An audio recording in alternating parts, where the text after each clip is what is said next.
Hi, my name is Ian Baines-Jones. I'm a course leader for wood occupations at Burton, South Derbyshire College, and I teach predominantly bench joinery, but I can also teach site joinery.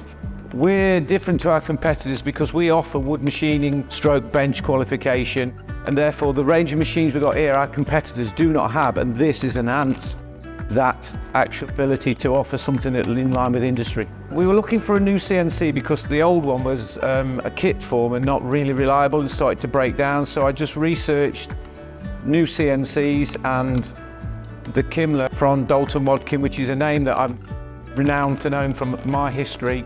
So therefore I just pursued it and ended up purchasing.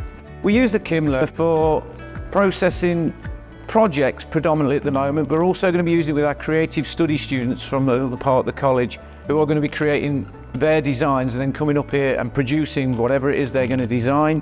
I've done corporate gifts with it for within the college, and we've also done like plaques, multiple plaques for projects, so we've gone out to schools and colleges elsewhere. One of the main benefits of having the Kimla is it's representing industry.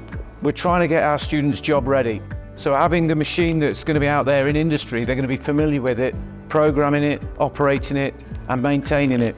So therefore it's going to give them a greater chance of being employed in the future. Previously we had a kit form type CNC that was more DIY. It did the job, but it was unreliable, and we needed something that was more reliable. This is far bigger and therefore is far more reliable as well, because I can trust this machine. The current software we use came with the Kimla. It's a PC cam. Previously we used a vector form, but this one is very easy to learn for saying I'm quite new to these type of machines, and I've picked it up quite well, and the students also can pick it up quite quickly. I found the service and backup been excellent, because at one point I had a problem, literally rang up, spoke to a chap on the end of the phone, talked me through the issue, sorted it, and I was back up and running, and it was just a minor tweak and things were back up and running. I think in summary, to working with Dalton Wadkin, excellent, because they've been supported from the very start of the inquiry right the way through to installation, the training and the backup. They've been there. I've also offered our services for Dalton Wadkin because we have this facility and I would sell it to anybody who's really pleased with what we've got.